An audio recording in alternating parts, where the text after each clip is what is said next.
Music by Vikesh भोजपुरिया। गावा न करावे न भतार सखी सुन दैया गावा न करावे न भतार सखी सुन यरऊ न आवे घरे बाटे रंगून दिने पर दिने बढ़े आना धूल चोली के दुनु करा न रजून दिने पर दिने बढ़े आना धूल चोली के होई करा न रजून गावा न करावे न भतार सखी सुन यरऊ न आवे घरे बाटे रंगून दिने पर दिने बढ़े आना धूल चोली के दुनु करा न रजून दिने पर दिने बढ़े आना धूल हमारा दुनु करा न रजून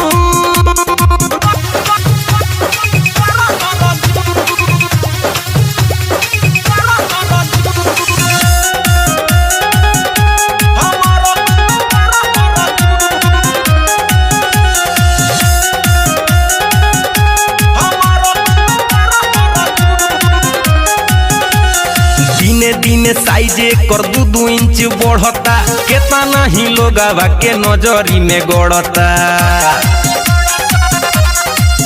हाँ दिने दिने साइजे कर 2 इंच बढ़ता केतना ही लोगवा के नजरी में गड़ता है बढ़ के बवला से भइला बयलून कौन उपाय करी लागता वे घूम दिने पर दिने बढ़े आना धूल चोली के दुनु करा न रजून दिने पर दिने बढ़े आना धूल हमारा दुनु करा न रजून दिने पर दिने दिने दिने दिने